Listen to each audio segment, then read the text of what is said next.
I woke up in a bed I didn't recognize, staring at walls that weren't mine. The nurse said I'd been there 3 days, but something was wrong. My son, Marcus, the one I trusted more than anyone, had just signed me into a nursing home for my so-called safety. And then I discovered the truth. He drugged me, committed me, and sold my $850,000 home without my consent. But I wasn't about to let him get away with it. This is the story of how I turned my son's betrayal into his worst nightmare. My name is Richard Patterson. I woke up in a bed that wasn't mine. The ceiling above me torn, pale green, cracked in places I'd never seen before. My eyes traced those cracks, trying to make sense of them, trying to make sense of anything. The smell hit me next. Antiseptic. That sharp, chemical smell that burns the inside of your nose. The kind of smell that tells you you're somewhere you don't want to be.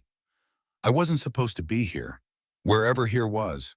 My body felt heavy, like someone had filled my veins with concrete. My arms, my legs, they didn't want to move. And when I tried to turn my head, God, even that simple motion felt like pushing through mud. Where was I? The question circled in my mind like a vulture, waiting, watching. I forced myself to focus, to think, to remember. But there was nothing, just fog. A thick gray fog where my memories should have been. The door opened. A nurse walked in, young woman, maybe 30, with that practiced smile they teach you in nursing school, the one that's supposed to be comforting but just feels false, Mom. She checked something on a clipboard, didn't even look at me at first. Mr. Patterson, she said, still not looking. How are we feeling today? We, I hate when they do that, when they say we like we're in this together, like she's the one lying in this bed that it isn't hers. Where am I? My voice came out rough, dry, like I hadn't used it in days. Maybe I hadn't. She finally looked at me then, and something in her eyes, something I couldn't quite read, made my stomach drop. You're at Meadowbrook Care Facility, she said, slowly, like she was talking to a child. Your son brought you here last week and after your episode. Episode? What episode? What's your... I opened my mouth to ask, to demand answers, but she leaned in closer. So close I could smell her perfume mixing with that antiseptic smell. And then she whispered, your son wants you dead, Richard. That's why you're here. The world stopped. Just stopped. My heart, I could hear it pounding in my ears like drums, like war drums, like the sound of everything falling apart. She straightened up, that smile back on her face. I'll bring your medication in a moment. And then she was gone. I lay there, frozen, trying to process what she just said. Your son wants you dead. Marcus, my son, my only child, the boy I raised alone after Sarah died, the boy I sacrificed everything for. Marcus wanted me dead? No, that couldn't be right. That couldn't possibly be right. But then why was I here? Why couldn't I remember how I got here? Why did my body feel like someone else was controlling it? The fog in my mind started to clear just a little and memories began to surface. Fragmented, broken, like looking at your reflection in shattered glass. Marcus had been concerned. Yes, I remembered that. I'd had a dizzy spell, just one. I was getting out of my car and the world tilted sideways for a moment. Nothing serious. Nothing I hadn't experienced before at 65 years old. But Marcus, he'd been there. He'd seen it happen. Dad, we need to get you checked out, he'd said, his voice full of worry, full of love. I'd trusted that worry. I'd trusted that love. He'd taken me to a doctor. Dr. Chen. I remembered the office, the framed diplomas on the wall, the leather chairs. Dr. Chen had run some tests, had asked me questions. How was I sleeping? Any memory problems? Any confusion? No, I'd told him. No to all of it. But he'd prescribed medication anyway. Just as a precaution, he'd said. Marcus had filled the prescription that same day, had made sure I took it every morning with breakfast. Such a good son, such a caring son. But after I started taking those pills, that's when the fog rolled in. That's when my memories started to slip away like water through my fingers. I remembered Marcus's voice, distant, like he was speaking from the other end of a tunnel, saying something about a facility, about getting me help, about how it was for the best, and I'd agreed. Had I agreed? I couldn't remember agreeing. But I must have, right? Or maybe I didn't agree at all. Maybe I couldn't. The door opened again. The nurse was back, this time with a small paper cup filled with pills. Time for your medication, Mr. Patterson. I looked at those pills, white and blue and pink, and something inside me screamed, no. I don't want them, I said. Her smile tightened. Doctor's orders, Mr. Patterson. These help with your condition. What condition? What's wrong with me? She paused, just for a second, but it was enough for me to see the truth in her eyes. There was nothing wrong with me. There never had been. Please take your medication, she said, firmer now, the smile completely gone. No. Mr. Patterson, I said no. My voice was stronger now. The fog was lifting. I could feel it. Clarity returning like the sun burning through morning mist. She left without another word, but I knew she'd be back, with orderlies maybe. Or a doctor. Someone who'd make me take those pills whether I wanted to or not. I had to think, had to figure this out. I was Richard Patterson, 65 years old, retired aerospace engineer. 30 years at Lockheed Martin before I took early retirement. My mind was sharp, always had been. Numbers, calculations, problems. That was what I did. That was who I was. I wasn't confused. I wasn't having episodes. I was being drugged. And my son, my own flesh and blood, had put me here. The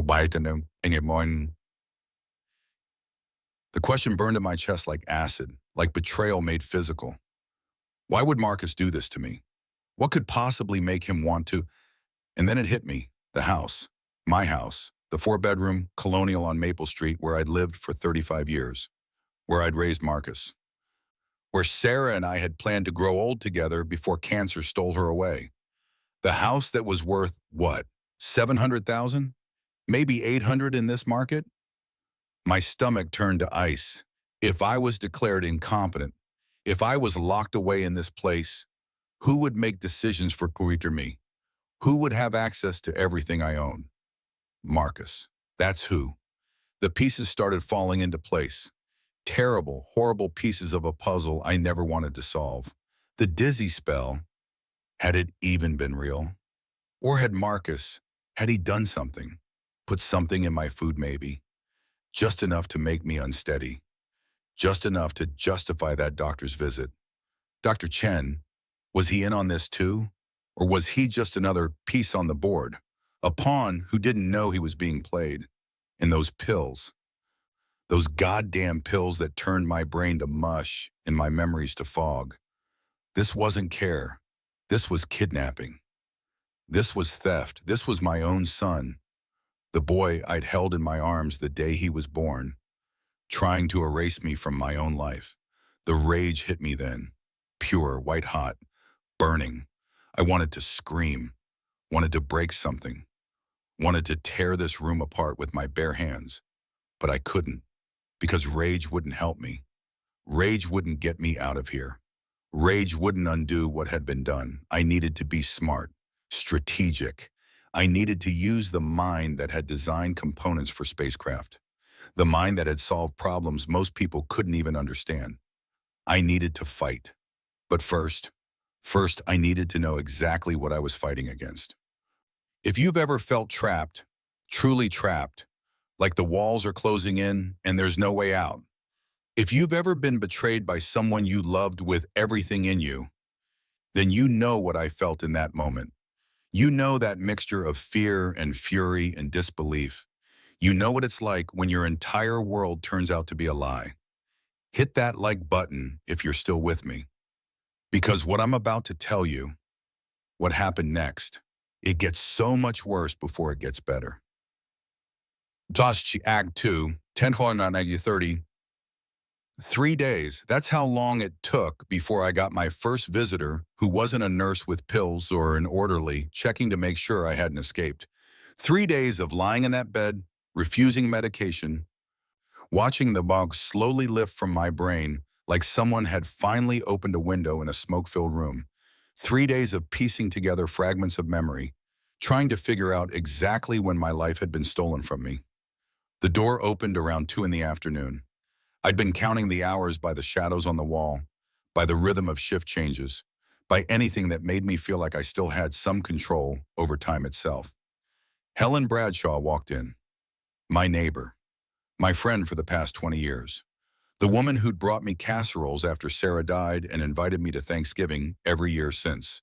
The relief I felt seeing her face and a familiar face, a face I could trust, it almost broke me. "Richard," she said and her voice cracked. "Oh my God, Richard." She rushed to my bedside, grabbed my hand, and I saw tears in her eyes. "Helen," my own voice wasn't much steadier. "How did you know I was here?" "I didn't, not for weeks. I kept coming by your house to check on you, and no one was there. The grass was getting long. Your mail was piling up. I thought maybe you'd gone to visit family or something, but then—" She stopped, took a shaky breath. "Then I saw the sign." "What sign?" "The for sale sign, in your front yard." The room tilted, or maybe it was just me. Maybe my world was tilting again, the way it had been tilting since I woke up in this place. "For sale?" I repeated, slowly, like the words were in a language I didn't quite speak. Helen nodded. I couldn't believe it. I thought there must be some mistake. So I called the real estate agency. They said the owner, Marcus Patterson, had listed the property 2 weeks ago, but said you'd moved into a care facility and didn't need the house anymore. Marcus Patterson, the owner. But that wasn't right. That couldn't be right. "Helen, that house is mine. It's in my name. Sarah and I bought it in 1990. How could Marcus—" "I don't know," she said. "But Richard, there's more. The asking price, it's $450,000. I actually laughed, not because it was funny. God, nothing about this was funny, but because the absurdity of it, the sheer audacious criminality of it, was almost too much to process. 450, I said, for a house worth 750 minimum, probably 800 in this market. I know. He's selling it below market value, way below. Why would he? And then I understood. Because he wants it to sell fast, before anyone can ask questions, before I could stop him. That's what he was counting on, that I'd be too drugged, too confused, too locked away in this place to fight back. The rage returned, but this time it was cold, calculated, the kind of anger that doesn't burn out. It burns steady, like a pilot light, waiting for the right moment to ignite. "Helen," I said, squeezing her hand, "I need you to listen very carefully. I need you to help me." "Anything," she said immediately. "Anything you need. First, I need you to tell me everything. When did the sign go up? Has anyone looked at the house? Has Marcus been around?" She told me everything she knew. The sign had appeared 2 weeks ago. There'd been several showings already. Marcus had been there for some of them, playing the dutiful son, handling his elderly father's affairs. "He told the real estate agent, 'You have dementia,'" Helen said, her voice tight with anger. "He said you didn't even recognize him anymore. Said this was the hardest decision he'd ever had to make." Dementia, of course. That was the story he was selling. The concerned son, heartbroken over his father's decline, doing what needed to be done. "Helen, I don't have dementia. I don't have anything. I'm 65 years old and my mind is perfectly clear. It's been clear for days now, ever since I stopped taking the medication they were giving me." "What medication?" "That's what I need to find out. But first I need to see the paperwork, the listing agreement, whatever documents Marcus signed to put that house up for sale. Because, Helen, I never gave him permission. I never signed anything over to him." "Then how?" "That's what we need to figure out."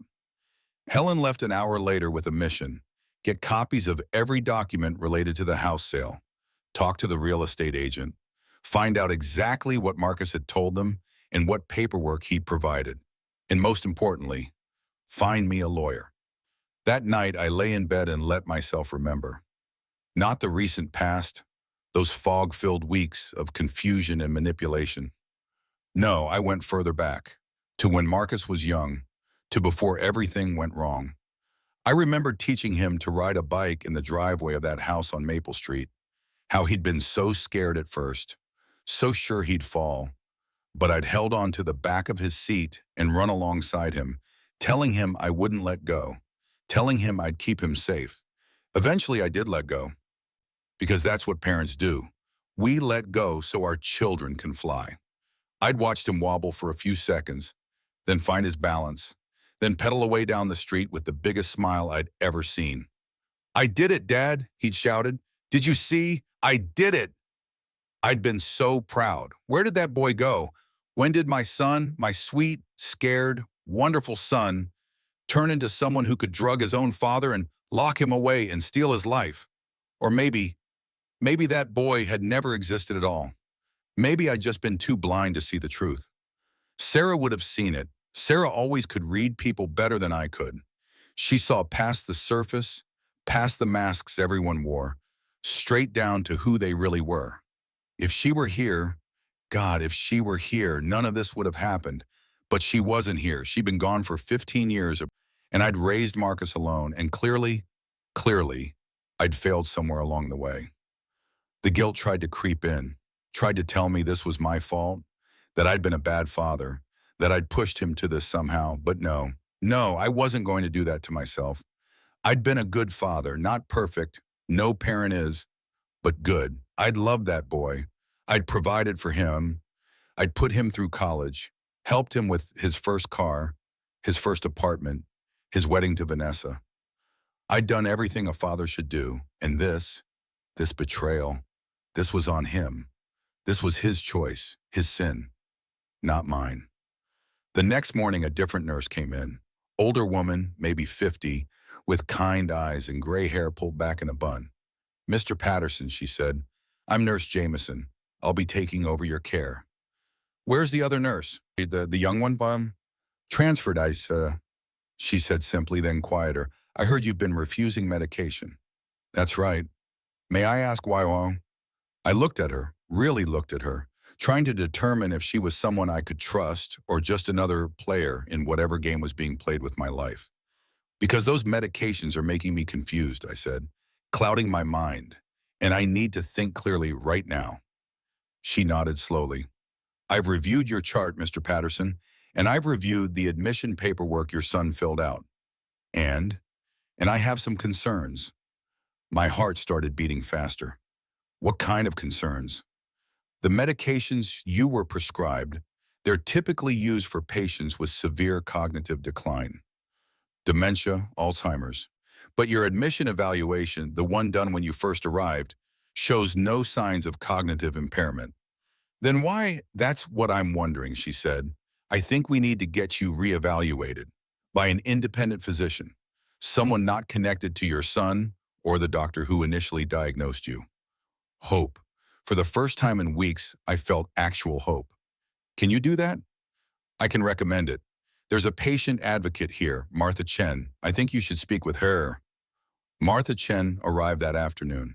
Small woman, Vietnamese, probably in her 60s, with the bearing of someone who'd fought battles and won them. "Mr. Patterson," she said, sitting down next to my bed, "Nurse Jameson says you have concerns about your treatment here." "I have concerns about everything that led to me being here," I said. And then I told her. Everything. The dizzy spell, the doctor's visit, the medication, waking up in this place, Helen's visit, the house being sold. She listened without interrupting, taking notes. Her expression never changed, but I could see something in her eyes, anger maybe, or recognition, like she'd heard stories like mine before. When I finished, she was quiet for a long moment. Then she said, "Mr. Patterson, I'm going to be very direct with you. What you're describing sounds like elder abuse, financial exploitation, possibly even kidnapping if you were brought here without proper consent. Hearing someone else say it, someone in an official capacity, made it real in a way it hadn't been before." "What can we do?" I asked. "First, we get you that independent evaluation. If it shows no cognitive decline, and I suspect it won't, then we have grounds to question your admission here. Second, I'm going to contact Adult Protective Services. They need to investigate the circumstances around your placement. Third, you need a lawyer, a good one, someone who specializes in elder law and estate fraud. My neighbor's working on that. Good. In the meantime, I'm going to make sure you're not given any medication without your explicit consent. And I'm going to start documenting everything, every interaction, every conversation, every treatment. If this goes to court, and Mr. Patterson, I think it will, we need a paper trail. Court. The word hung in the air between us. My son, in court, facing criminal charges, the boy I'd raised, the boy I'd loved. Have you ever felt betrayed by someone you trusted? Someone you loved more than your own life? Share your thoughts in the comments below because I need you to understand this wasn't just about money. This wasn't just about a house. This was about a son looking his father in the eye and deciding that what he could take was worth more than who his father was. And that cuts deeper than any knife ever could. Act 3, where 30 versus 45. The independent evaluation happened 3 days later. Dr. Sarah Winters, neuropsychologist, 40-something, professional, with the kind of no-nonsense demeanor that made you trust her immediately. She spent 4 hours with me.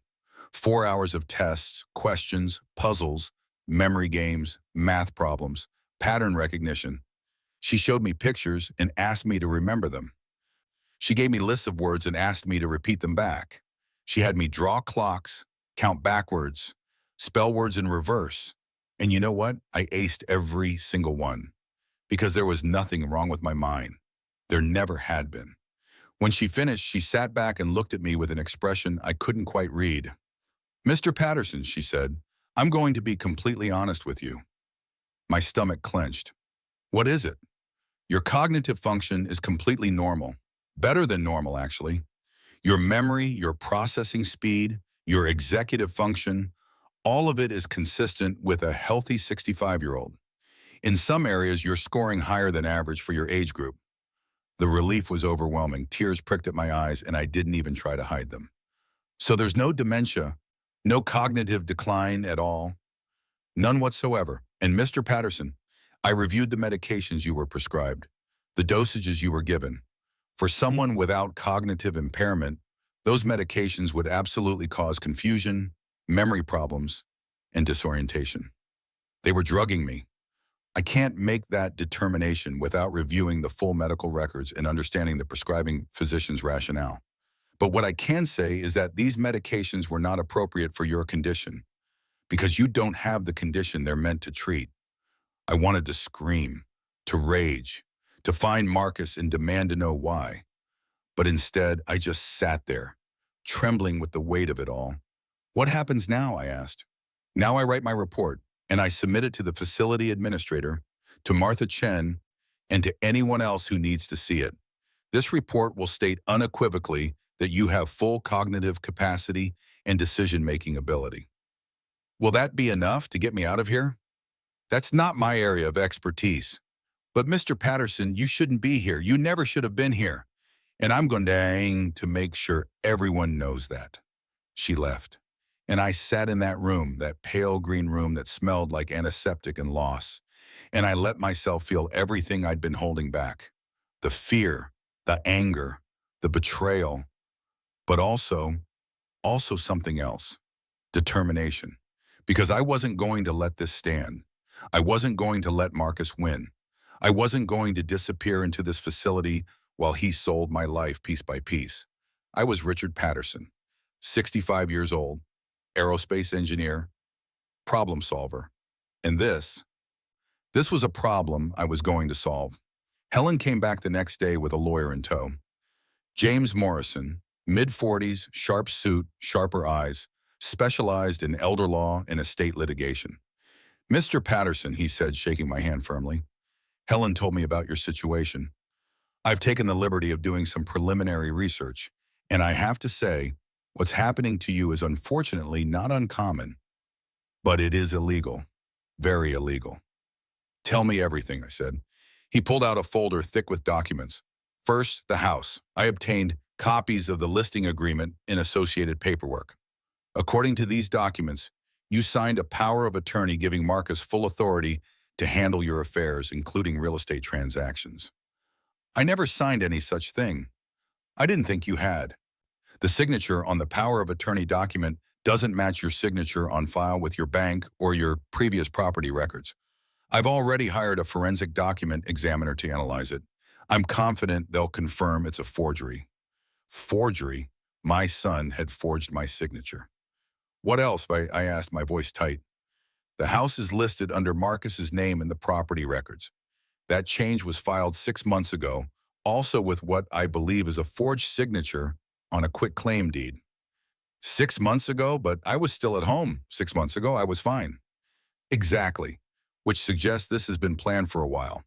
Marcus and possibly others have been systematically setting this up. Others? His wife, Vanessa. I've done some digging into their financial situation. They're in significant debt, credit cards maxed out, mortgage underwater on their own home, car loans, student loans from their kids' college. They're drowning financially. And there it was, the motive. As simple and ugly as greed. They needed money, and I had it. Not just in the house, but in retirement accounts, savings, investments. And all they had to do was make me disappear. There's more, Morrison said. I spoke with Dr. Chen, the physician who initially prescribed your medications. He's uncomfortable with the situation now. Says Marcus came to him insisting you were having memory problems, showing signs of confusion. Dr. Chen says Marcus was very convincing, very concerned. Dr. Chen prescribed the medications based on Marcus's reports of your symptoms. But I wasn't having symptoms. No, you weren't. Marcus lied. And Dr. Chen, to his credit, is now willing to testify to that. He feels terrible about being manipulated. What about this facility? Who admitted me? Marcus brought you in with the forged power of attorney and a recommendation letter from Dr. Chen. The facility had no reason to question it. They thought they were helping a confused elderly man whose son was trying to do the right thing. Every piece of the puzzle was falling into place. Every lie, every manipulation, every calculated step in Marcus's plan. Can we stop the house sale? I asked. I'm filing an emergency injunction today.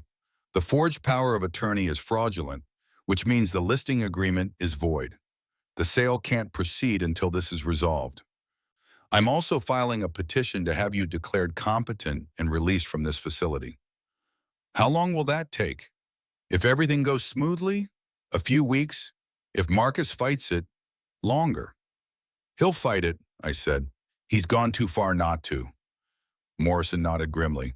Probably, but Mr. Patterson, we have something he doesn't have. What's that? The truth and evidence, lots of evidence, the forged signatures, Dr. Winter's evaluation, Dr. Chen's testimony, the medication records showing you were given drugs you didn't need. Plus, I'm going to subpoena Marcus's financial records. If he's planning to use the money from selling your house to pay off his debts, that's going to be very clear very quickly. If you're supporting Richard's fight, if you believe in justice, in standing up for yourself even when the whole world seems against you, give this video a like, because this is where the real fight begins. This is where I stopped being a victim and started being a fighter. The injunction was granted. 3 days after Morrison filed it, a judge signed an order halting the sale of my house pending investigation into the circumstances surrounding the property transfer. I wasn't there to see it happen. I was still locked in Meadowbrook Care Facility, still technically under Marcus's guardianship, still waiting for the legal system to acknowledge what everyone involved now knew, that I'd been kidnapped and robbed by my own son. But Helen told me about it, about how she drove by the house and saw that the for sale sign was gone, about how the real estate agent had called her, furious, demanding to know what was happening. I told her to talk to your lawyer, Helen said, grinning. She was not happy. Neither was Marcus. He showed up at the facility 2 days after the injunction was granted. I was sitting in the common room. I'd started spending time there instead of staying in my room, needed to feel less trapped, when I saw him walk through the door. For a moment, I didn't recognize him, not because he'd changed physically. He looked the same dark hair starting to gray at the temples, Same tall frame, same broad shoulders he'd gotten from me. But there was something in his face, something cold, something that made him look like a stranger. Or maybe I just never seen him clearly before. Dad, he said, walking toward me with that same concerned smile he'd worn when he'd first brought me to Duchenne. How are you feeling? How was I feeling? The rage that had been simmering in my chest for weeks threatened to boil over. How am I feeling? I repeated, slowly, each word carefully measured. How do you think I'm feeling, Marcus? His smile faltered, just for a second. I know you're upset about the house, but Dad, you have to understand. Did you sell my house? The question hung in the air between us. Other residents in the common room were watching now, pretending not to, but watching.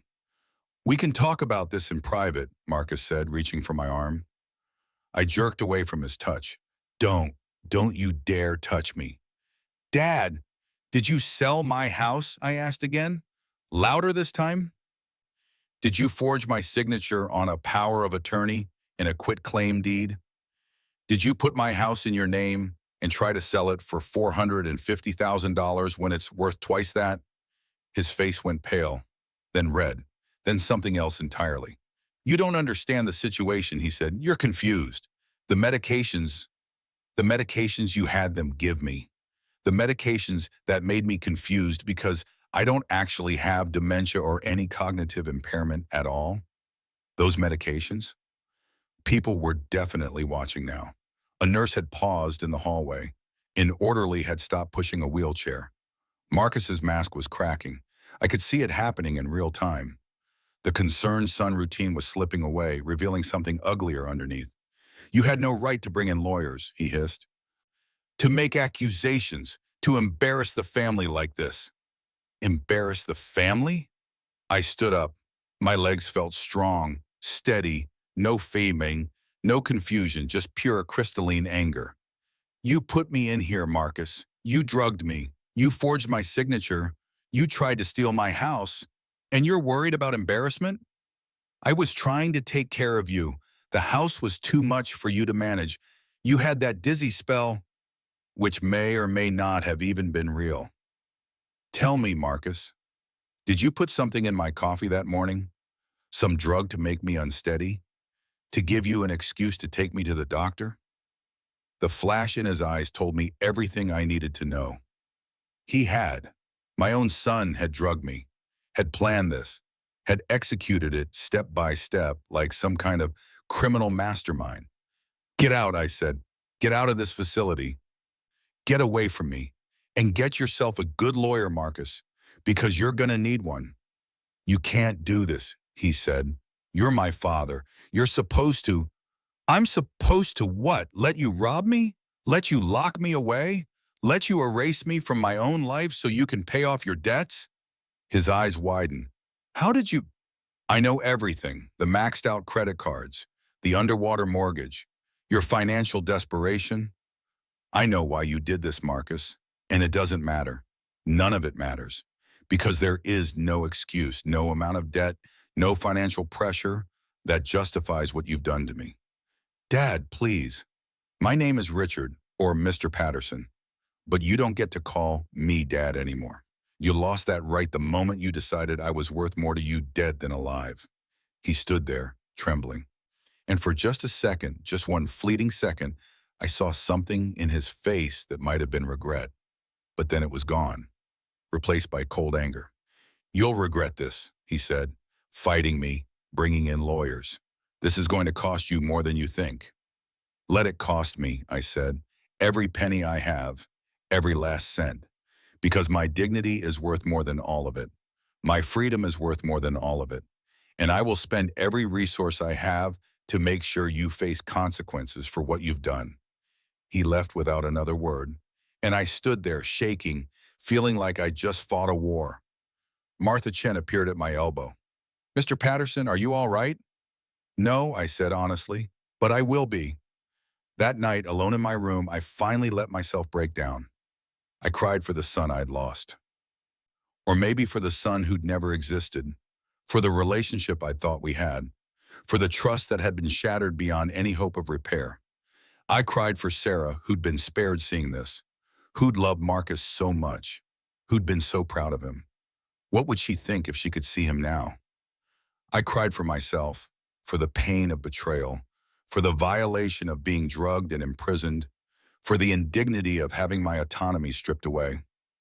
But when the tears were done, when I'd cried myself empty, I felt something new, resolution. Because this wasn't over, not by a long shot. Marcus thought he could threaten me, intimidate me, make me back down. He didn't know who he was dealing with. I'd spent 30 years solving problems that stumped other engineers. I'd designed components that went into space. I'd built a career on being smarter, more persistent, more determined than whatever challenge stood in front of me. And Marcus was just another problem to solve. Morrison called the next morning with news. The forensic document examiner confirmed it, he said. The signatures on the power of attorney in the quitclaim deed are forgeries, not even good forgeries. Whoever did them, presumably Marcus, didn't do a very good job of mimicking your signature. What does that mean for the case? It means we have him. Criminal forgery, elder abuse, financial exploitation. I'm working with the district attorney's office now. They're very interested in prosecuting. Criminal charges. My son facing criminal charges. Part of me wanted to feel guilty about that, to feel like I should protect him somehow, the way I'd protected him his whole life. But I didn't. I felt nothing, or maybe not nothing, maybe justice, maybe righteousness, maybe just the cold certainty that some things can't be forgiven. There's something else, Fark Morrison said. I spoke with Helen. She's been talking to other neighbors. Apparently, Marcus has been telling people you have Alzheimer's, that you barely recognize him, that you're in the final stages. Final stages? I'm 65 years old, and I ran a cognitive evaluation that proved I'm completely sound. I know, but he's been building a narrative, setting up his defense, making himself look like the heartbroken son doing his best. When this goes to trial, he's going to claim he genuinely believed you were incompetent, that he was acting in your best interest. But the forged signatures, he'll say you signed them during a lucid moment, or he'll claim he thought he had your permission, or he'll find some other way to spin it. The point is, we need to be prepared for him to fight this with everything he has. Let him fight, I said. I'm not backing down.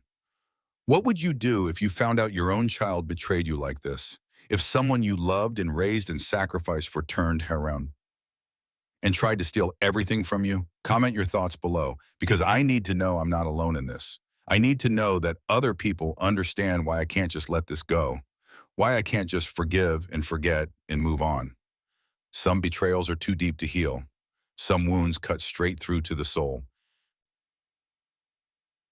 Well, Act 5, 65 onward to 90 pound. The petition to have me released from Meadowbrook was heard 2 weeks later. I sat in a courtroom for the first time in my life, not as a defendant, not as a jury member, but as the subject of a competency hearing. It was humiliating, even though I knew I'd be vindicated, even though I had Dr. Winter's report and Morrison's evidence and everything else on my side. The mere fact that I had to sit there and prove to a judge that I was capable of making my own decisions, that my own son's lies had brought me to this point, it made me feel small, diminished, less than human. The judge was a woman in her 50s named Judge Patricia Reeves. She had kind eyes but a stern mouth. The kind of person who'd seen too much of humanity's cruelty to be shocked by anything, but refused to let it make her cynical. Morrison presented his case first. Dr. Winter's evaluation, the medication records, my own testimony about being drugged and confused, the forensic analysis of the forged signatures. Marcus's lawyer, a slick-looking man named Derek Paulson, tried to fight back. Your Honor, he said, my client acted in good faith based on the medical advice of Dr. Chen. He had genuine concerns about his father's well-being. Based on lies, Morrison interrupted. Patterson's son lied to Dr. Chen about symptoms that didn't exist. He then used that doctor's recommendations to justify imprisoning his father and stealing his property. That's a strong accusation. It's a provable fact. Judge Reeves held up her hand. I've reviewed Dr. Winter's evaluation. I've reviewed the medical records. And I've read Mr. Patterson's own statement. She looked at me directly. Mr. Patterson, can you stand, please? I stood.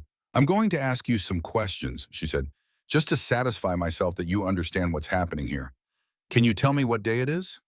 Wednesday, October 18th, 2025. Can you tell me why you're here?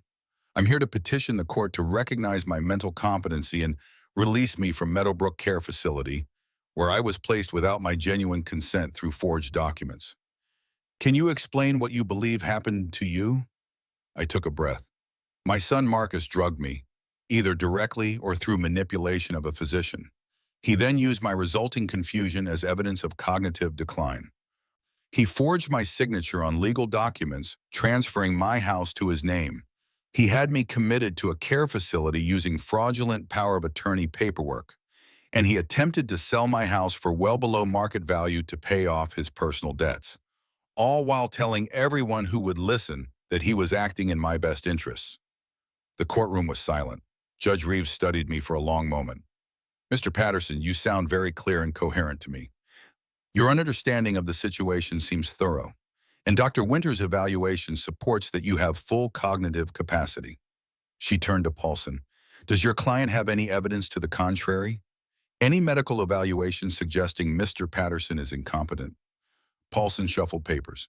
Your Honor, we'd like to request our own independent evaluation. No, Judge Reeves has said flatly. Mr. Patterson has already been evaluated by an independent, highly qualified neuropsychologist. That evaluation shows no cognitive impairment. I'm not going to subject him to additional evaluations just because your client doesn't like the results of the first one. She turned back to me. Mr. Patterson, it is the finding of this court that you are mentally competent and capable of making your own decisions. The commitment order placing you at Meadowbrook Care Facility is hereby dissolved. You are free to leave whenever you choose. The relief was so intense it almost knocked me over.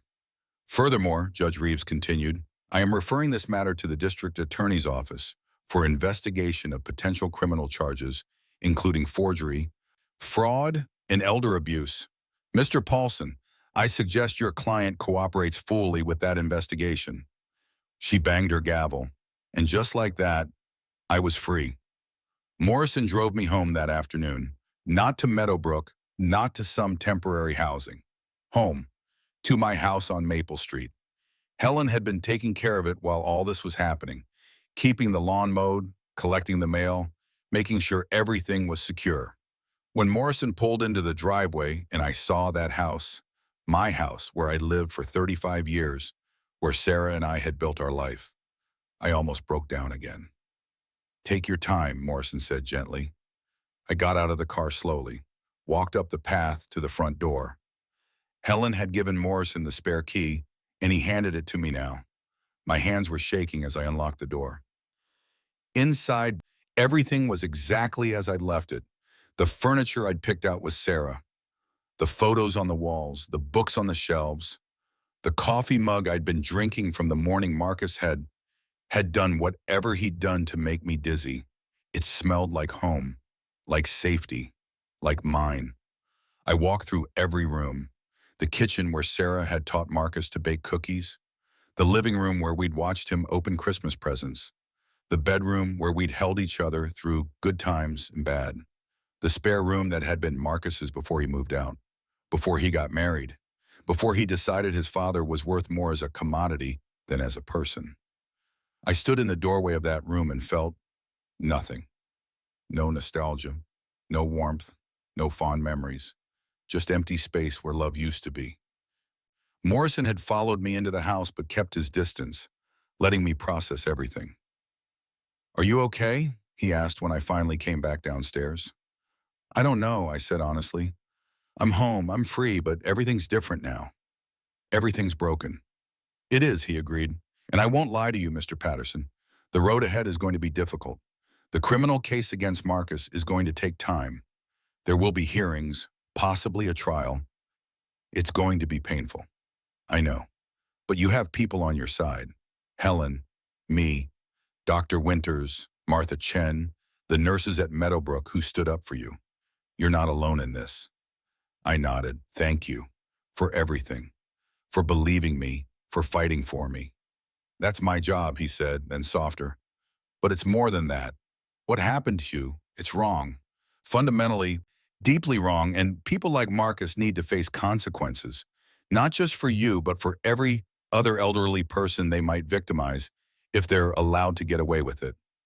He was right. This wasn't just about me anymore. It was about justice, about accountability, about making sure that what Marcus did to me didn't happen to someone else's father or mother or grandparent. That night, I sat in my living room, in my house, and I let myself feel everything. The pain of betrayal, the anger at what had been done to me, the grief for the relationship I'd lost, but also something else, pride. I'd fought back, against impossible odds, against my own son, against a system that had believed his lies over my truth. I'd fought back, and I'd won. Not completely, not yet. The legal battles were still ahead. Marcus hadn't faced criminal charges yet. The full reckoning was still to come. But I was free. I was home. I was myself again. And that was victory enough for now. The next morning, Helen came over with breakfast. I figured you might not have much in the fridge, she said, unpacking eggs and bread and orange juice. We sat at my kitchen table, the same table where Sarah and I had eaten 1,000 meals, and talked. Marcus has been calling me, Helen said, leaving messages, asking me to convince you to drop the charges. What did you tell him? I told him to stop calling me, that what he did was inexcusable and he deserves whatever consequences come his way. She paused. He tried to play the family card, said you were tearing the family apart. I laughed bitterly. I'm tearing the family apart? Not him? Not his lies and fraud and elder abuse? That's what I said.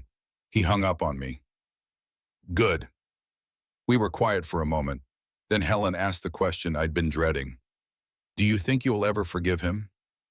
No, I said immediately. Then, I don't know, maybe someday. But Helen, what he did, it wasn't a mistake. It wasn't a momentary lapse in judgment. It was calculated, planned, executed over months. He looked me in the eye and lied to me. He drugged me. He locked me away.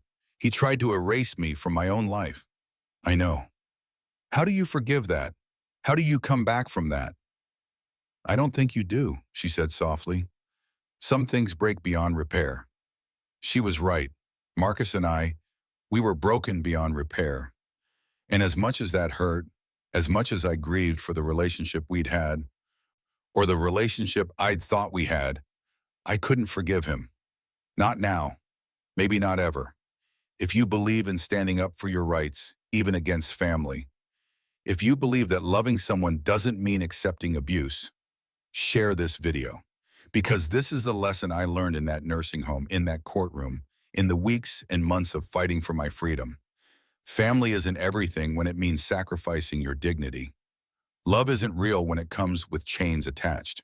And sometimes the people who hurt us most are the ones we trusted most. Act 6, 90 on 120 Pietros. The district attorney's office moved faster than I expected. 3 weeks after Judge Reeves dissolved the commitment order, Marcus was arrested. I wasn't there to see it, but Helen was. She'd been at the grocery store when she saw the police cars pull up to Marcus and Vanessa's house, saw the officers walk to the door, saw Marcus being led out in handcuffs while Vanessa stood in the doorway crying. I took a picture, Helen told me. She showed me her phone. Marcus in the back of a police car, head down, shoulders slumped. The man who'd drugged his own father, who'd forged documents, who'd stolen and lied and manipulated, looking like a criminal. Because that's what he was. How do you feel? Helen asked. I don't know, I admitted. Part of me is glad. Part of me is, I don't even know what I am. Sad didn't cover it. Angry didn't cover it. Broken didn't even begin to cover it. I felt like I was grieving. Not for what Marcus was facing, he deserved that, but for who I'd thought he was. For the son I'd believed I'd raised. That son was dead. Or maybe he'd never existed at all. The arraignment was scheduled for the following week. Morrison advised me not to attend. It's going to be rough, he said. A lot of media attention. Marcus's lawyer is going to try to paint you as the bad guy, the ungrateful father prosecuting his devoted son. It's going to be ugly. I want to be there, I said. Are you sure? I need to be there. I need to see this through. So I went. The courthouse was packed, not because my case was particularly notable. Elder abuse cases happened every day, sadly, but because someone had leaked the story to a local news station. Devoted son or criminal mastermind, the headline read. Elderly father accuses son of elaborate fraud scheme. They'd used a photo of Marcus from his wedding, smiling and handsome, looking like the picture of a loving son. They'd used a photo of me from my driver's license, gray-haired, serious, looking every one of my 65 years. The narrative was already being written. The confused old man, the son who might have made mistakes but meant well. I wanted to scream. Inside the courtroom, I sat behind Morrison in the gallery. Marcus was at the defendant's table with Paulson. He didn't look at me, not once. Vanessa was there too, sitting in the front row on Marcus's side. She'd lost weight. Her face looked drawn, haggard. When she finally glanced in my direction, there was pure hatred in her eyes, like this was my fault. Like I was the one who committed crimes. The judge, a different one this time, Judge Harold Martinez, called the court to order. The charges were read aloud. Count 1, forgery in the first degree. Count 2, criminal fraud. Count 3, elder abuse. Count 4, attempted theft by deception. Count 5, false imprisonment. 5 felonies. My son was facing 5 felonies.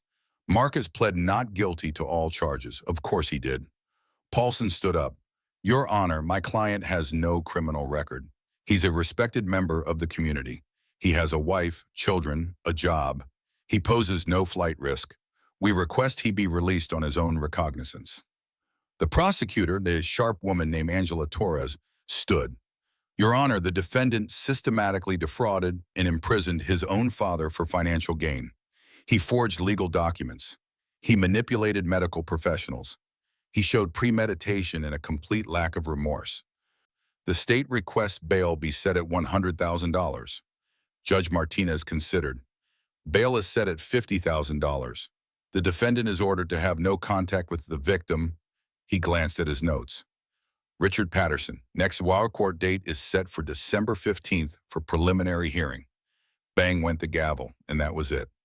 Marcus was released on bail that same day, $50,000, 10% of which, $5,000, went to a bail bondsman. Money they probably didn't have, money they probably borrowed from someone, money that was just going to dig them deeper into the hole they'd created. Outside the courthouse, a reporter stopped me. Mr. Patterson, can we ask you a few questions? Morrison put his arm out. My client won't be making any statements at this time. Just one question. Do you feel conflicted about prosecuting your own son? I stopped. Morrison's hand tightened on my arm, trying to pull me away, but I looked at that reporter and I said, no. I don't feel conflicted. My son committed crimes against me, serious crimes, and he needs to face consequences. The fact that he's my son doesn't give him a free pass to drug me, imprison me, and steal from me. If anything, it makes what he did worse, because he violated a trust that should have been sacred. But he's family. Family doesn't mean accepting abuse, I said. Family doesn't mean sacrificing your dignity. Family doesn't mean letting someone destroy your life just because you share DNA.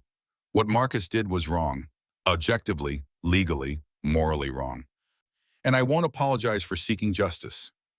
Morrison pulled me away then, but I'd said what I needed to say. The story aired that night. Helen called me. You're on the news. I saw. You did good, Richard. You told the truth. The truth. Yes, I'd told the truth. But the truth was complicated, messy, painful. The truth was that I loved my son, or I had loved him, or I loved who I'd thought he was. The truth was that I hated him for what he'd done, for who he'd turned out to be. The truth was that I was broken in ways I didn't know how to fix. The preliminary hearing in December was worse. They put me on the stand. Paulson cross-examined me for 2 hours. Mr. Patterson, Isn't it true that you had a dizzy spell that concerned your son? I had a momentary episode of vertigo, yes. And isn't it true that your son, out of love and concern, took you to see a doctor? He took me to a doctor, yes. And that doctor prescribed medication based on false information from my son, yes. Objection, Paulson said. Overruled, Judge Martinez said. The witness may characterize the information provided to the doctor. Mr. Patterson, isn't it possible that you were more confused than you remember? That your memory of these events has been affected by the stress of this situation? No, I've been evaluated by an independent neuropsychologist who confirmed I have full cognitive capacity. My memory's fine, but you were taking medication that could have affected your memory, weren't you? Yes, medication I didn't need that was making me confused, that I was given based on lies my son told. Objection! Speculation! Sustain. Mr. Patterson, please stick to facts you know personally. On and on it went, Paulson trying to paint me as confused, as possibly incompetent, as maybe having actually needed the care Marcus arranged, trying to make the jury, when we got to trial, doubt everything. But I held firm. I told the truth. About the drugging, about waking up in Meadowbrook, about the nurse who'd whispered that Marcus wanted me dead, about discovering my house had been sold, about the forged signatures, all of it. When I finally stood up down from the stand, I was exhausted, wrung out, emotionally devastated, but the prosecutor told me I'd done well. You were credible, Torres said, consistent, clear. The judge could see you're not confused or incompetent. That helps our case enormously. The judge ruled there was enough evidence to proceed to trial. Trial was set for March. 3 more months of waiting, of living in my house that Marcus had tried to steal, of looking at photos of him as a child and wondering where it all went wrong. 3 more months of grief and anger and pain. Christmas came and went. Helen invited me to dinner with her family. I went because I couldn't bear to spend the holiday alone. But it hurt, seeing her grandchildren opening presents, seeing her children laughing with their parents, seeing what family was supposed to look like. What I didn't have anymore, what I'd lost. On New Year's Eve, I sat alone in my living room and made a resolution. I was going to survive this. I was going to get through the trial. See Marcus face consequences. Reclaim my life. And then I was going to figure out how to be whole again, how to trust again, how to live again without the shadow of betrayal hanging over everything. I didn't know if it was possible, but I was going to try, because the alternative, letting Marcus's betrayal define the rest of my life, was unacceptable. January and February passed in a blur of legal preparations.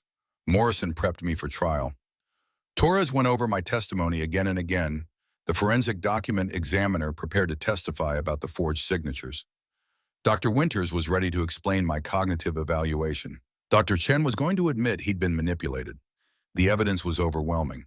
But Paulson was good. He was building a narrative of a son who'd made mistakes but acted out of love, who'd been genuinely concerned about his father, who'd maybe cut some corners but hadn't meant to cause harm. The jury is going to want to believe him, Morrison warned me. People don't want to believe that a son could do what Marcus did. They're going to look for any excuse to see him as a good guy who screwed up rather than a criminal who planned this. But the evidence matters, but so do emotions. And Paulson is going to play on their emotions hard. I understood. This wasn't just about facts. It was about convincing 12 strangers that a son could look at his father and see dollar signs instead of a person. That someone could be that cold, that cruel, that calculating. Do you believe justice was served? Would you have the strength to prosecute your own child if they betrayed you like this? Share your thoughts in the comments, because I need to know, am I wrong for this? For pushing forward with the trial? For refusing to forgive?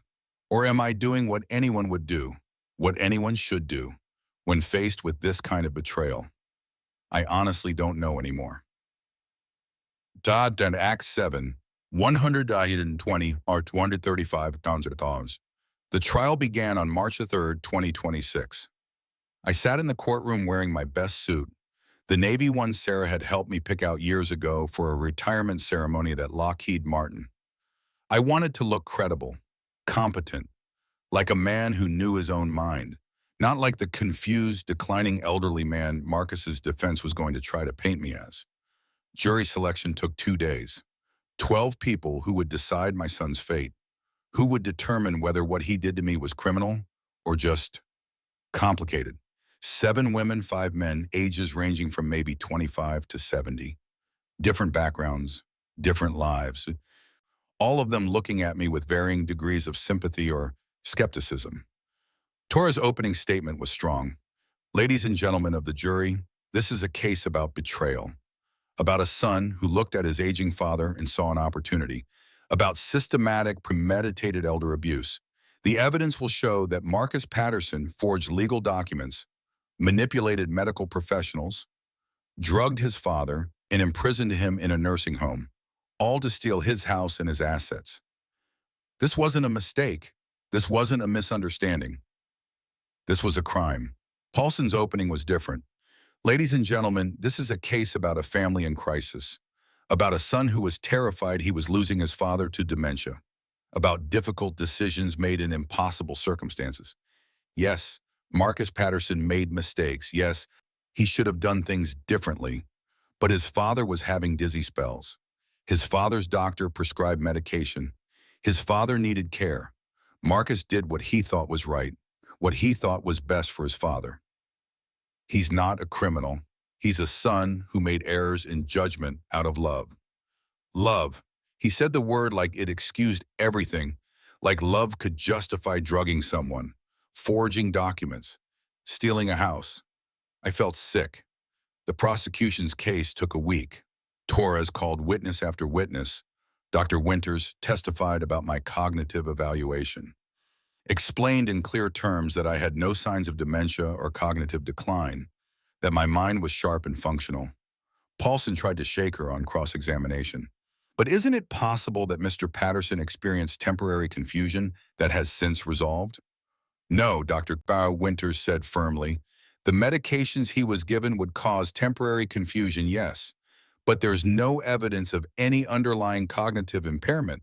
His confusion was iatrogenic, caused by medical treatment he didn't need.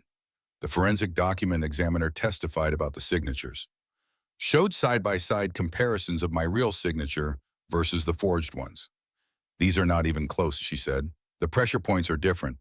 The letter formation is different. These were clearly signed by someone other than Mr. Patterson, someone attempting to mimic his signature, but not doing it well. Dr. Chen testified, looking miserable, admitting that he'd prescribed medication based on Marcus's reports of symptoms. I never personally observed Mr. Patterson exhibiting confusion or memory problems, he said. I relied on his son's descriptions. In retrospect, I should have insisted on seeing the patient alone, without family present. I should have done my own evaluation. I made mistakes. Paulson jumped on that. So you made mistakes, doctor. Isn't it possible my client also made mistakes? That he genuinely believed his father needed help? Possible, Dr. Chen said.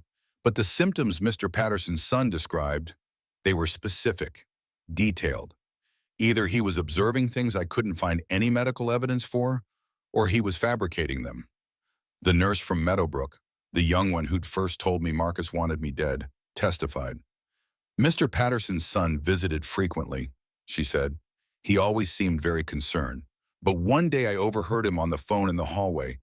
He was talking to someone, I think his wife, about selling the house. He said something like, "Once the house sells, we can pay everything off. We just need to keep him here a few more weeks." Objection! Hearsay! Overruled. The witness is testifying to what she personally heard. Continue, please. It struck me as odd, the nurse continued, the way he talked about his father like he was an obstacle, a problem to manage, not a person. And then it was my turn. I took the stand on day 4 of the trial. Torres walked me through everything, the dizzy spell, the doctor's visit, the medication, waking up in Meadowbrook, finding out about the house. I told it all calmly, clearly, without emotion. Because if I let myself feel it, really feel it, I'd break down on the stand. And I couldn't do that. I had to be strong, credible, reliable. Then Paulson cross-examined me. Mr. Patterson, you love your son, don't you? I paused. I love the son I thought I had. I don't know who Marcus really is. But you raised him. You were close. I thought we were. And when you had that dizzy spell, wasn't he worried about you? He appeared to be. Appeared? You don't think his concern was genuine? Looking back now, knowing what I know, no, I think he saw an opportunity and took it. That's quite an accusation. You're saying your son deliberately caused your dizzy spell? I'm saying it's suspicious that it happened right when he needed an excuse to take me to a doctor. Suspicious isn't proof, is it, Mr. Patterson? No, but everything that came after, the forged documents, the fraudulent house sale, the commitment to Meadowbrook, that's proof. Or it's a series of mistakes made by a son trying to help his father.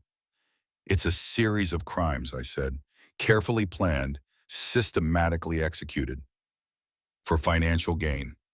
You sound very certain, very clear, almost rehearsed. I felt anger flare. I sound clear because I am clear, because my mind is fine, because I'm telling the truth as you see it, the truth as it is. We went back and forth for hours, Paulson trying to trip me up, to catch me in a contradiction, to make me seem confused or vindictive or uncertain. But I held firm because I knew what had happened to me, and I wasn't going to let him twist it into something else. When I finally stepped down, Torres smiled at me. You did great. But I felt hollowed out, empty. Like Marcus's lawyer had cut me open and examined my insides and found me wanting. The defense called their witnesses next. Vanessa testified, crying, talking about how worried Marcus had been about me. He barely slept, she said. He was so scared his dad was declining. He wanted to do the right thing. Paulson, and what about the house? Why did Marcus list it for sale? We needed money, Vanessa admitted. We're in debt. But Marcus said his dad didn't need the house anymore. That selling it would help pay for his care. He thought he was doing the right thing. Even though he hadn't asked his father's permission? He thought his dad couldn't make those decisions anymore. That's why he had the power of attorney. The forged power of attorney, Torres pointed out on cross-examination. I didn't know it was forged, Vanessa insisted. Marcus told me his dad signed it. I believed him. Marcus testified last. He looked smaller on the stand, diminished, nothing like the confident man who drugged his father and stolen his house. He told his version of the story, how worried he'd been, how I'd been forgetting things, a lie, how I'd seemed confused, another lie, how the doctor had recommended medication in a care facility. I thought I was helping him, Marcus said, his voice breaking. He's my dad. I love him. I never wanted to hurt him. But you forged his signature, Torres said on cross-examination. I thought he'd signed it. I thought he just didn't remember. You thought wrong, multiple times on multiple documents, all of which benefited you financially. It wasn't about money, America. Then why sell the house below market value? Why rush the sale? Why not wait until your father was actually competent to make decisions? I don't know. I made mistakes. I was scared. I wasn't thinking clearly. You weren't thinking clearly? Or your father wasn't thinking clearly because you'd had him drugged? Objection. Withdrawn. But the damage was done. The jury had heard it. Marcus's testimony lasted 2 days. By the end, he looked exhausted, defeated, good. Closing arguments came next. Torres was brilliant. Marcus Patterson committed 5 felonies against his own father. He forged documents, he committed fraud, he abused and imprisoned an elderly person. He did all of this for one reason: money. He was drowning in debt, and he saw his father's house as a lifeline. So he drugged him. He lied to doctors. He manipulated the system. And when his father was finally freed and fought back, Marcus tried to paint himself as a victim, as a loving son who made mistakes. But ladies and gentlemen, this was not a mistake. This was a crime, and Marcus Patterson needs to be held accountable. Paulson's closing focused on reasonable doubt.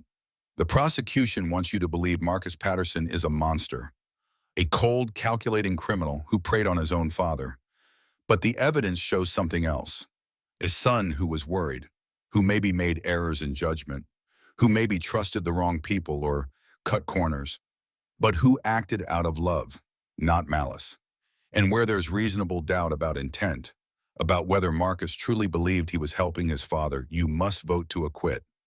The jury deliberated for 3 days of waiting, of pacing my house, of jumping every time the phone rang. Helen stayed with me, cooked meals I couldn't eat, sat with me when the silence became too heavy. Whatever happens, she said, you did the right thing. You stood up for yourself. You fought back. On the third day the call came. The jury had reached a verdict. We rushed to the courthouse. The courtroom was packed again. Media, supporters, curious onlookers. Marcus sat at the defendant's table, pale and trembling. I sat behind Torres, my hands clenched so tight my knuckles were white. The jury filed in. None of them looked at Marcus. That was a good sign, Morrison had told me. When a jury won't look at the defendant, they've usually voted to convict. Judge Martinez, has the jury reached a verdict? The foreman, a woman in her 50s. We have, Your Honor. On count 1, forgery in the first degree, how do you find? Guilty. The word hit me like a physical blow. Guilty. On count 2, criminal fraud, how do you find? Guilty. Vanessa started crying. On count 3, elder abuse, how do you find? Guilty. Marcus's head dropped to his hands. On count 4, attempted theft by deception, how do you find? Guilty. On count 5, false imprisonment, how do you find? Guilty. 5 counts, 5 guilty verdicts. My son was a convicted felon. Judge Martinez thanked the jury and dismissed them. Then he set a sentencing hearing for 6 weeks later. The defendant will remain free on bail until sentencing, though, he said. This court is adjourned. Outside the courthouse, reporters swarmed. Mr. Patterson, how do you feel about the verdict?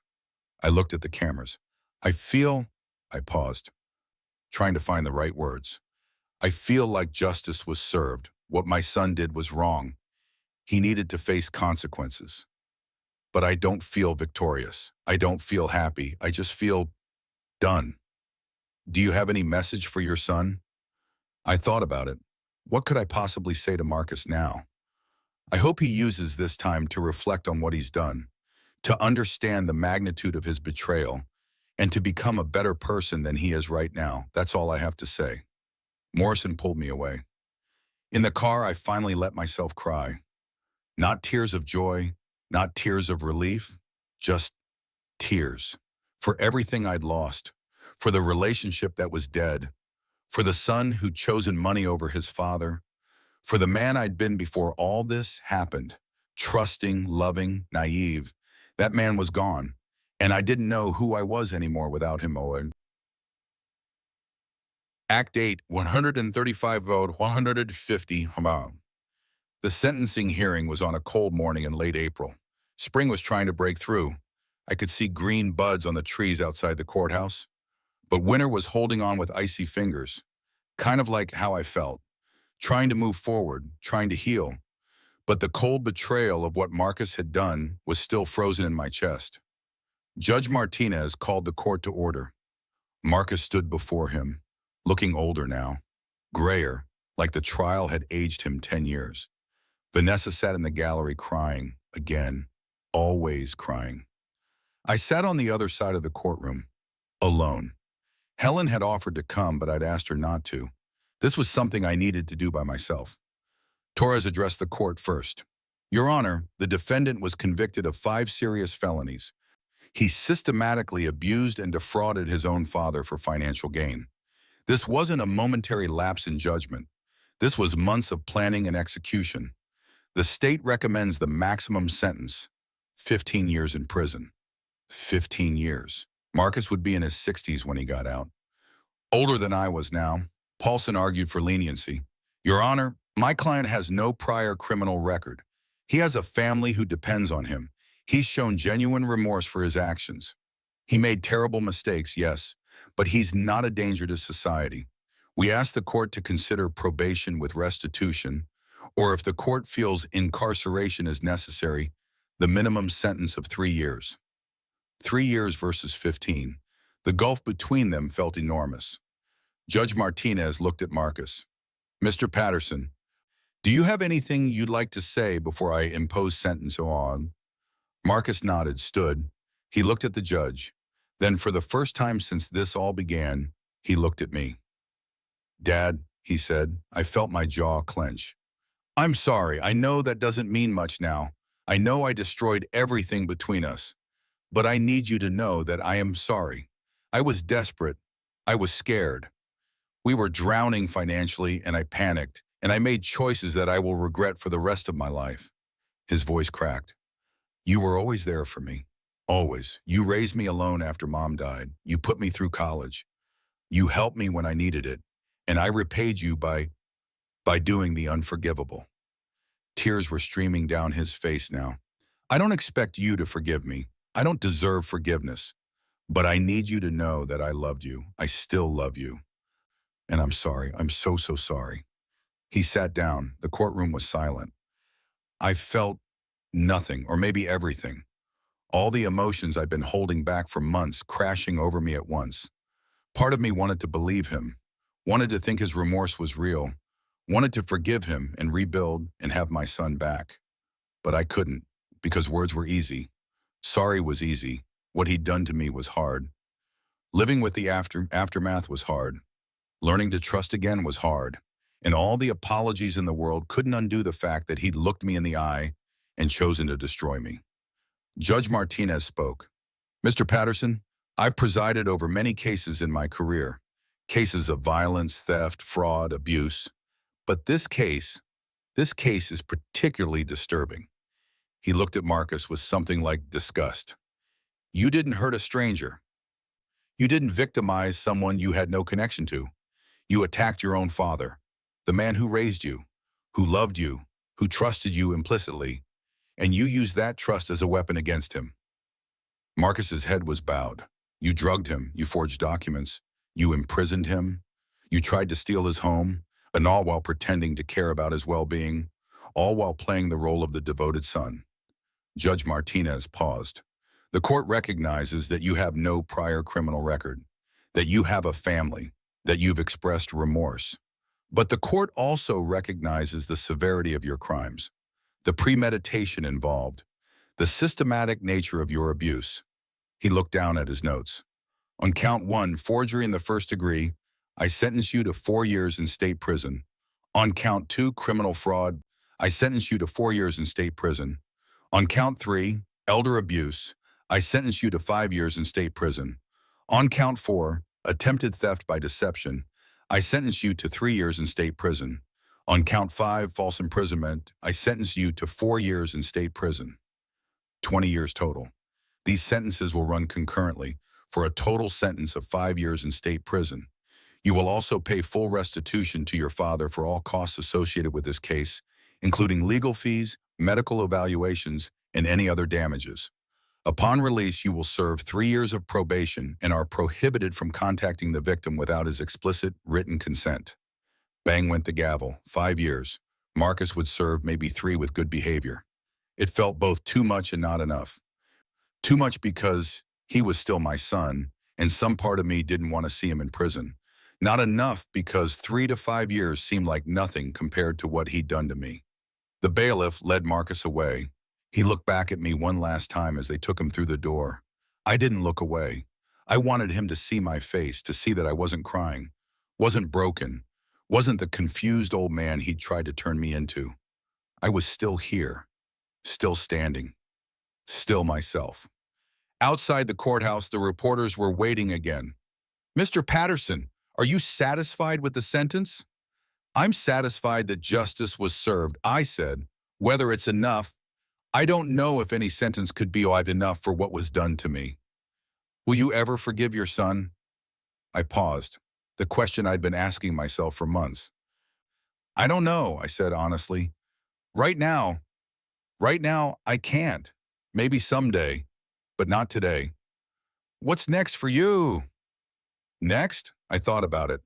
So I rebuild my life. I take back everything that was stolen from me. I learned to trust again. I learned to live again without looking over my shoulder wondering who might betray me next.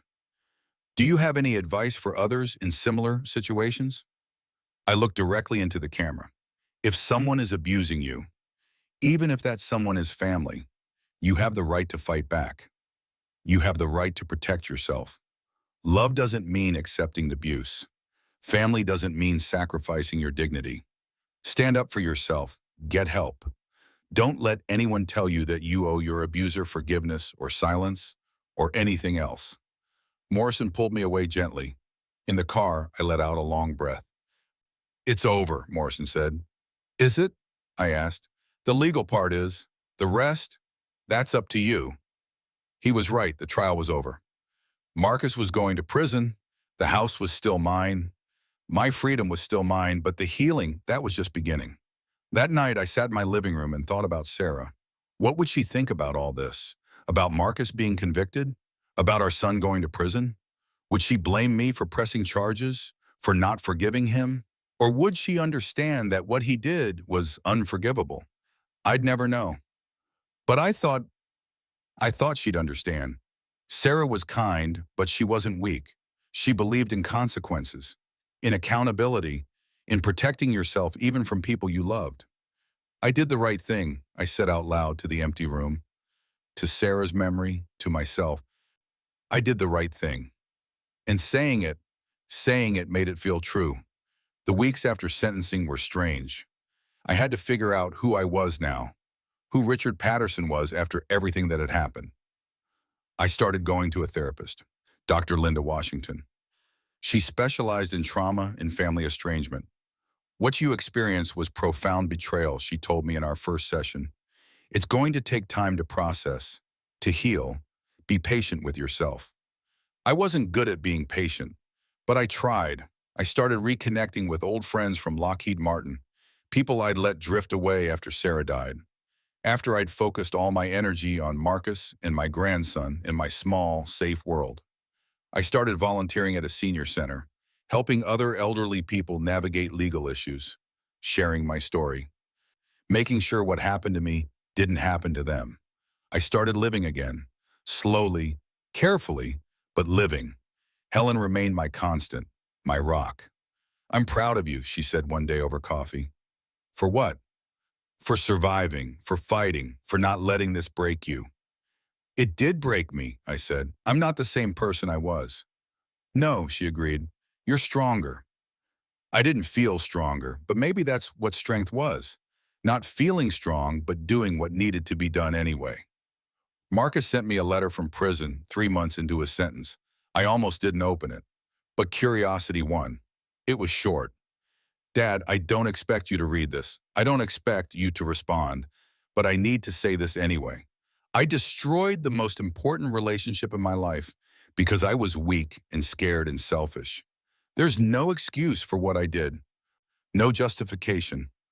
I'm in therapy now, trying to understand how I became someone capable of hurting you like I did, trying to figure out how to become someone better. I know I can't undo what happened. I know you probably hate me. I hate myself. But I want you to know that I'm trying to change, to be better, for whatever that's worth. I'm sorry, Marcus. I read it twice. Then I put it in a drawer and didn't respond. Maybe someday I would, but not today. Share this video if you believe in standing up for your rights. If you believe that no one deserves to be manipulated, especially by family. Because this isn't just my story, this is the story of countless elderly people who are abused by those they trust most. This is the story of betrayal and survival and justice. This is the story of learning that sometimes the people who hurt us most are the ones we loved most. And that's a lesson nobody should have to learn. But here we are. And final act, 150 on to 180. A year after the trial, I stood in my backyard and looked at Sarah's rose garden. I'd let it go wild during the months at Meadowbrook. During the trial, during the long, dark period when I couldn't think about anything except survival. But now I was ready to tend it again. I got down on my knees, my joints protesting but holding, and started pulling weeds. The physical work felt good, grounding, real. This was mine, my garden, my house, my life. Marcus couldn't take it from me. No one could. As I worked, I thought about everything that had happened, everything I'd lost, everything I'd learned. I'd lost my son, or the version of my son I thought I knew. I'd lost my naivety, my ability to trust easily. I'd lost sleep, peace, the comfortable assumption that family meant safety. But I'd gained something too. I'd gained knowledge of my own strength, my own resilience. I'd gained the certainty that I could survive betrayal and come out the other side. I'd gained freedom, real freedom, the freedom that comes from standing up for yourself even when it costs you everything. Was it worth it? God, I didn't know. Some days I thought, yes, I'd done the right thing. Marcus had committed crimes and needed to face consequences. Other days I thought about my grandson, Marcus's son, who I barely saw anymore, who Vanessa kept away from me because I'd destroyed their family. Those days were harder, but I couldn't change what had happened. I could only move forward. Helen found me in the garden an hour later. Looking good, she said, surveying the cleared flower beds. Getting there, I said. I have news, she said. Marcus is up for parole. My stomach clenched. Already? It's only been a year. Good behavior and overcrowding in the prisons. He could be out in 6 months. Out. Marcus would be out. Back in the world, back in the same city as me. How do you feel about that? Helen asked. I don't know. Scared maybe? Angry? I don't want to see him. You don't have to. The no contact order is still in effect. But we'd be in the same world again, breathing the same air, living in the same city. It felt too close. What if he comes here? I asked. Then we call the police and he goes back to prison. Richard, you're protected. Legally protected. He can't touch you. Legally. But what about emotionally? What about the damage that was already done? I'll be okay, I said. Not sure if I believed it. The parole hearing happened in August. I wasn't required to attend, but I could submit a victim impact statement if I wanted. Morrison encouraged me to do it. Tell them how this has affected you, he said. Give the parole board the full picture of what Marcus's crimes did to you. So I wrote it. All of it. The fear I felt waking up in Meadowbrook. The betrayal when I learned about the house. The violation of being drugged. The humiliation of having to prove I was competent. The nightmares I still had sometimes. The difficulty trusting people. The therapy I needed. The relationships that had been damaged. The fact that I'd lost my son, not to death, which would have been grief I understood, but to his own choices. Marcus Patterson took more than my house, I wrote.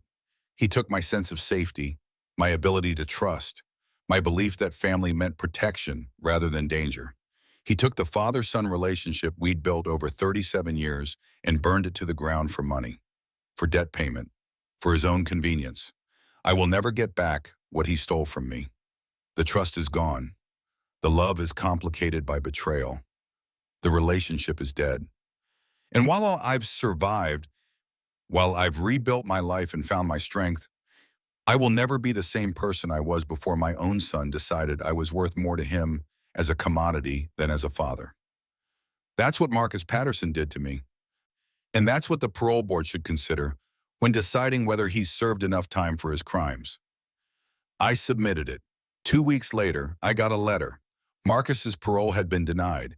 He'd served the full 5 years. I felt relief, satisfaction, guilt, all of it. I didn't want him in prison forever. I wasn't that vindictive, but I also wasn't ready for him to be free. Wasn't ready to risk seeing him. Wasn't ready to navigate a world where he existed in proximity to me. 5 years gave me more time. Time to heal, to grow, to figure out who I was now and who I wanted to be. Life continued. I kept volunteering at the senior center, kept going to therapy, kept tending Sarah's roses. I started dating someone, Margaret, a widow I met through Helen. We took it slow. She knew my story and didn't push. Trust takes time, she said. We have time. I wasn't sure about that. At 67, time felt more precious than ever. But we tried, and it was nice. Having someone to talk to share meals with, to not be alone. My grandson, Marcus's son, reached out when he turned 18. Grandpa, the email said, I don't know if you'll want to hear from me, but I wanted you to know that I don't blame you for what happened with Dad. I've read the court documents. I know what he did, and I'm sorry for everything. I cried when I read it. My grandson, who I'd thought was lost to me, reaching out. We met for coffee a week later. He looked so much like Marcus at that age. Same eyes, same smile, but different, better, kinder. I don't want to lose you too, he said. You're my grandfather. You've always been good to me. What Dad did, that's on him, not you. Thank you, I said, voice rough with emotion. Thank you for understanding. We started rebuilding our relationship, slowly, carefully. He came over for dinner sometimes, helped me with the garden, talked about his college classes and his girlfriend and his life. It wasn't the same as it had been. We'd lost years, lost trust, lost that easy comfort. But it was something, and something was better than nothing. 4 years after the trial, I got a letter from Marcus, not asking for anything, not making excuses, just reflecting. I've had a lot of time to think, he wrote, about what I did, about who I was, about the choices that led me to betray the person who loved me most. I was selfish. I was desperate. I was willing to sacrifice you to solve my problems. I can't undo that. I can't erase the pain I caused. But I want you to know that I understand now what I took from you, what I destroyed, and I understand if you never want to see me or speak to me again. I just wanted you to know that I finally get it.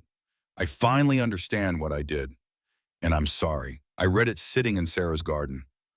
The roses were blooming, red and pink and yellow, beautiful and fragrant and alive.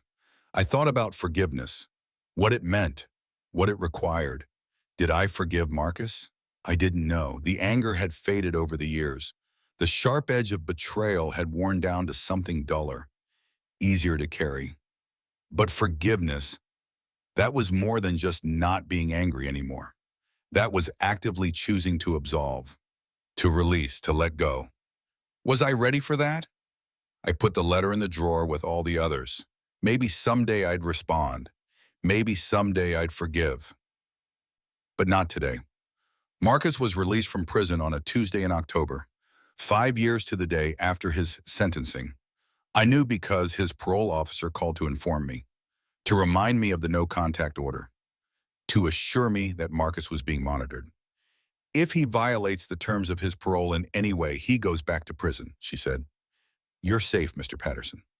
Safe. I wondered if I'd ever feel truly safe again. But I was okay.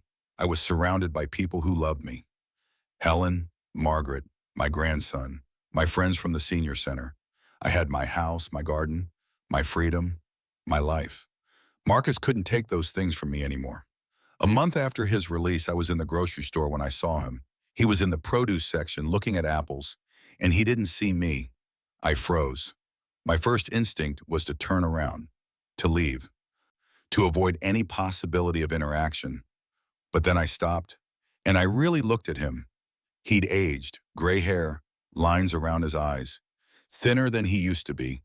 He looked diminished, broken in ways that prison breaks people.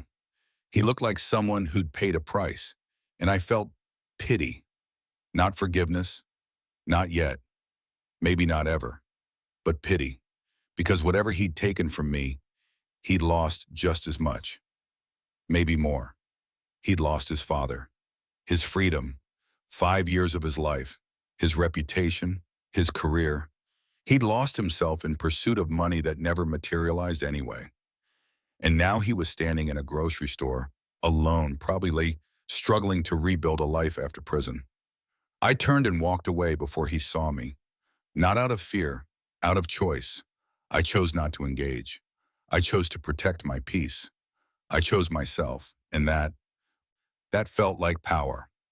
That night I sat down and wrote a letter, not to Marcus, to myself. Dear Richard, you survived something that should have destroyed you. Your own son drugged you, imprisoned you, tried to steal your life, and you fought back. You stood up in courtrooms and told your truth. You faced lawyers who tried to paint you as confused and incompetent. You pressed charges against your own child knowing what it would cost you. You lost your son, but you kept your dignity. You lost your naivety, but you gained your strength. You lost the easy comfort of trust, but you learned the harder, deeper comfort of knowing you could survive betrayal. You are 69 years old now. You've lived through death and grief and abandonment and abuse, and you're still here, still standing, still yourself. That's not nothing. That's everything. Be proud of that. Be proud of yourself. You earned it. Love, Richard. I folded the letter and put it in Sarah's jewelry box on my dresser, next to her wedding ring and the photo of us on our honeymoon. Reminders of what I'd loved, what I'd lost, what I'd survived. You see, if Richard's story moved you, share it with someone you care about, because this is a lesson we all need to learn. Family isn't everything when it means sacrificing your dignity and rights. Loving someone doesn't mean accepting abuse. And sometimes the strongest thing you can do is stand up for yourself even when it means standing alone. Richard fought for his freedom, for his house, for his life, and he won. Not perfectly, not without scars, but he won. And if you're in a situation like Richard's, if someone is trying to take advantage of you, manipulate you, abuse you, know that you can fight back too. You have rights, you have power, you have worth beyond what anyone can take from you. Stand up, fight back, survive, and on the other side, you will find yourself stronger, wiser, changed, but still yourself. And that's what matters most.